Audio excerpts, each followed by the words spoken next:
Eventualmente a gente mergulhou num tipo de isolacionismo que se provou equivocado por diversas razões. Por exemplo, a Argentina ficou 4 meses em lockdown, fechada, dizendo que os governantes lá tinham feito tudo de bom, e agora o vírus está chegando lá. Isso em vários outros países, em outras regiões, ou seja, muitas das regiões, estou dizendo que o isolamento seja não profícuo, mas foi não profícuo isolar todo mundo ao mesmo tempo por desespero, por medo de uma doença e medo da morte. Você acha que a nossa geração, e aí que eu ia falar da Suécia, que enfrentou a morte com uma maturidade maior, nem sei se foi o melhor tipo de solução de enfrentamento ao vírus, mas foi uma coisa mais madura, ou seja, saber que eventualmente um dia a gente vai morrer, quando a gente fica muito doente e muito velho a gente morre, e 90% das pessoas que estão morrendo do Covid são ou muito velhas ou muito doentes. Você acha que a pergunta é tão longa medo, que ele... calma, eu tô falando sério. Ele tava esse um charuto, medo, virou cachimbo. Tá bom, esse medo de enfrentamento da morte é um sinal de imaturidade,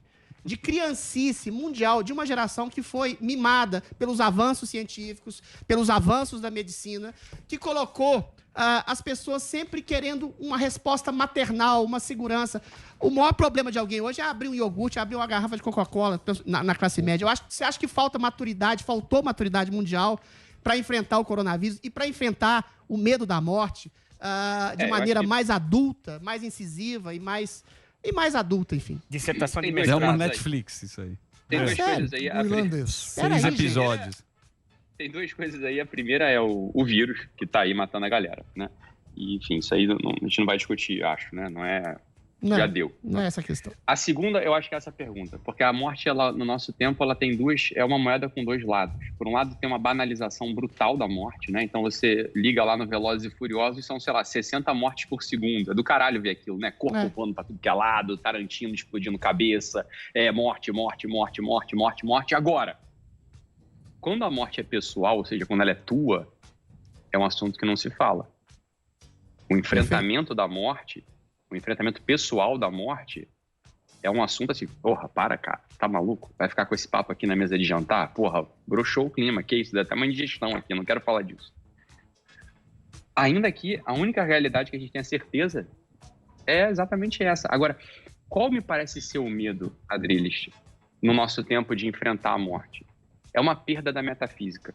E eu não quero ser chato aqui, porra, 1h da tarde, caralho, ficar citando Fernando Pessoa, poema Tabacaria, não vou fazer isso com vocês, não vou mesmo, tá? Mas se alguém quiser, leia o poema Tabacaria do Fernando Pessoa, que aquele poema ali é o início literário dessa questão.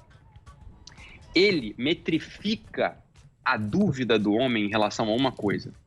Será que quando eu morrer, tudo acaba? Inclusive os versos que foram escritos, esse poema, inclusive a língua na qual foram escritos esses versos, inclusive o planeta girante no qual esses versos se deram, inclusive toda a galáxia, Via Láctea, o universo e tudo. Esse é o poema. É o plano da metafísica, ou seja, quando eu morro, que picas acontece? Né? E aí, os credos, os crentes, né? Não vou usar o pejorativo aqui, mas vou usar assim, os crentezinhos, né? Sejam católicos, sejam protestantes, diabo que for, se apegam a uma coisa de não, mas deve ter Deus, e tem o céu, e tem um paraíso, e tem não sei o quê. Quando você não precisa de nada disso, você não precisa de religião absolutamente, para você ter uma percepção de uma única coisa. Eu tenho um tempinho, ô Emílio? Tem 2 minutos aí? Claro. Tem. Olha só, vamos lá. Minha irmã tá aqui na minha frente, ela comprou um gato. Tá? Chama-se Coíba, em homenagem aos nossos charutos, que a gente é fumante, tá? Então comprou um gato chamado Coíba. O Coíba tem várias funções, o Coíba tem consciência, né? O gatinho dela tem consciência, ou seja, o Coíba, ele sabe onde tem que fazer xixi, onde tem que fazer cocô, onde é que tá a raçãozinha dele, ele consegue fazer brincadeirinhas, né? De ficar pulando dominó e não derrubar, né? Tem aquelas coisinhas todas que a gente faz com o animalzinho. Agora, na consciência do Coíba, não tem uma coisa. E eu vou dizer o que não tem. Eu não consigo me comprometer... O Coíba, perdão, não consegue se comprometer com a gente como a gente se comprometeu aqui hoje. Né? A minha assessora de imprensa falou, Ítalo, esteja 12h50, né, pronto para você entrar ao vivo no Pânico. E eu estava aqui 12h50 pronto para estar ao vivo com vocês. Por que eu consigo fazer isso e o Coíba não consegue fazer isso? Porque o tempo... Preste atenção aqui, pessoal, que tá me ouvindo. Isso aqui é importante pra caralho, na verdade. Isso aqui é importante pra burro.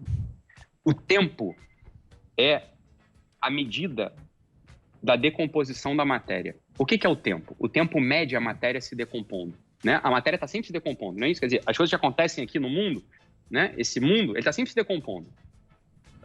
O que é o tempo passando? É a matéria se decompondo.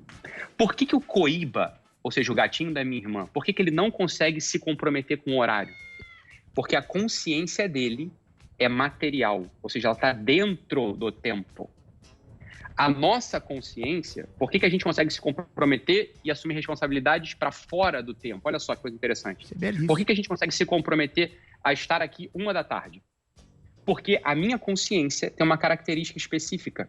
Ela não está sujeita às leis da matéria. E é por isso que ela não estando sujeita às leis da matéria, ela consegue, estando fora da matéria, olhar isso tudo, né? Olhar a matéria por cima, entre aspas. Caminho para metafísica. Olhar a matéria por cima e se comprometer, por exemplo, a estar presente aqui 1h. Só com essa pequena explicação, que não é uma cagação de regra, não é uma teoria, isso é visão da realidade, a gente chega a uma conclusão muito óbvia.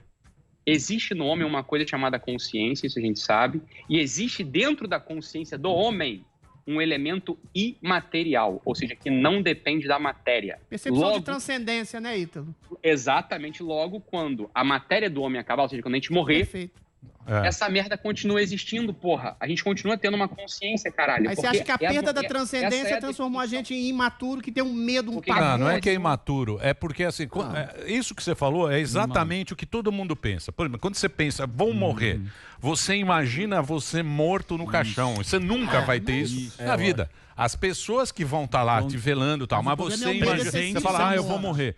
Eu vou morrer. Vou morrer, você imagina o teu enterro, as pessoas que vão estar lá ou não. Que é exatamente o que você falou. A gente tem essa... Não é que é medo. É porque cara, a gente é assim. A gente é bicho. Não, mas a gente é a história da zebra e do homem. A gente se tornou muito assim. E se a gente fizesse mais materializado.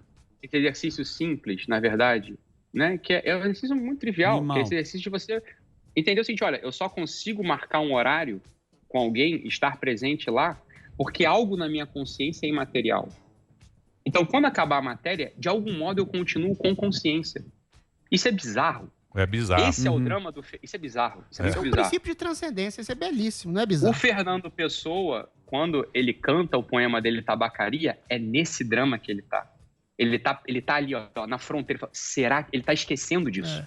Ele tava assim, mas se eu casasse com a filha da lavadeira, seria feliz. Tenho deitado a vida. Ele fala isso no meio, assim, ele põe um parênteses ali e fala isso. Ele fala assim, eu tenho deitado a vida como quem deita esses papéis de chocolate que são de estanho, mas na verdade são de folha de prata. Assim, ele vai fazendo ele vai se esquecendo. Você relaciona essa imaturidade... Você relaciona essa imaturidade no medo do combate à morte, que é a questão do coronavírus de maneira mais ampla, a essa perda da eu tava tão bonito, bicho. Coronavírus. A essa perda da... Peraí, eu não tô falando de coronavírus. Peraí, né? Bicho. Você relaciona essa imaturidade no confronto com a morte a essa perda da transcendência de maneira objetiva? Dessa geração nova? A gente tá num mundo interessante pra caralho, né, Adriles? Quer dizer, Apple Watch, AirPod, geração Pro que abafa ruído, iPad, iPhone, cartão de crédito, display, carro foda, não sei o que. Tem um monte de coisa muito maneira aqui, né? Então é claro que a gente vai começar a olhar pra materialidade do mundo. A materialidade do mundo nunca foi tão interessante. Exato. É muito maneiro. Tu olha pro meu carro, bicho, tá aqui fora, tu consegue passar, 2 dias só brincando com as coisinhas do carro. Imagina se há 300 anos eu dentro de uma charrete. Falei, meu irmão, charrete é charrete, entendeu? Assim, eu não vou ficar olhando para aquela porra. É pedaço de madeira, né? Aquilo não me chama atenção. Logo, isso que o Don Giussani, que é um grande filósofo, chamava de senso religioso, sem querer falar de religião, mas ele fala o seguinte, olha, existe no homem uma tendência a notar que as coisas duram, diferente do que existe no Coíba, que é o gatinho da minha irmã. Né? Isso é o que ele chamava de senso religioso. No nosso tempo, esse senso religioso, evidentemente, ele vai estar atrofiado. Porque é do caralho esse nosso tempo, no sentido material. Nunca foi tão maneiro, né?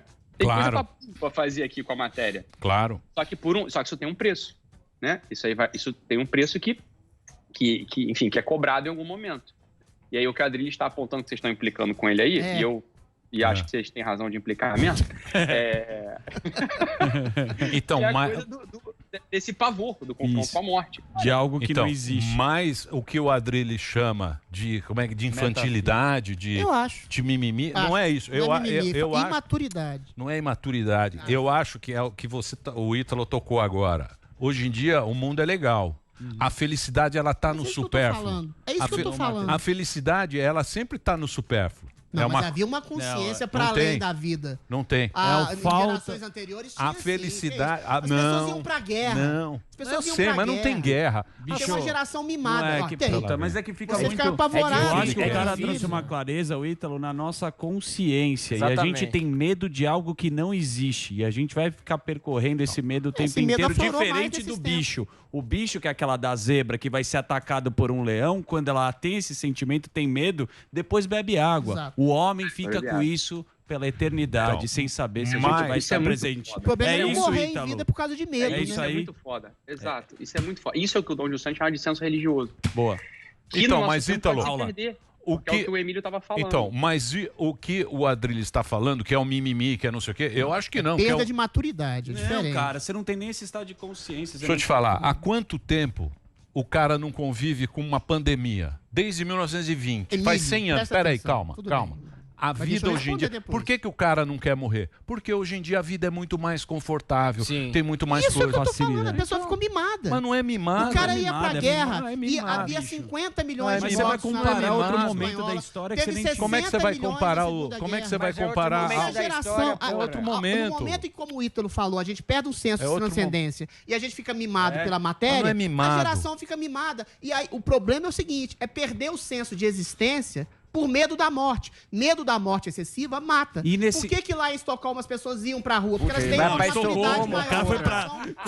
Agora não. Acabou. O cara foi pra Acabou. Estocolmo não. Estocolmo na Segunda Guerra Mundial. Zé Suécia. Medo de sair pra rua e enfrentar as coisas de maneira Qual foi a aberta. última guerra da Suécia? Deixa eu falar sério. É isso. Eu tô falando sério. Beleza, você já ganhou. Eu não quero ganhar. Zé Suécia. O fodão do debate. Pelo amor de Deus. Fodão do debate. O fodão do debate está aqui ainda. O fodão do debate só quando você ganhar do menino Coppola. Não, o cara é muito Coppola. melhor que eu. Você vai ganhar do Coppola. Eu sou o maior poeta da língua portuguesa depois de Eu vou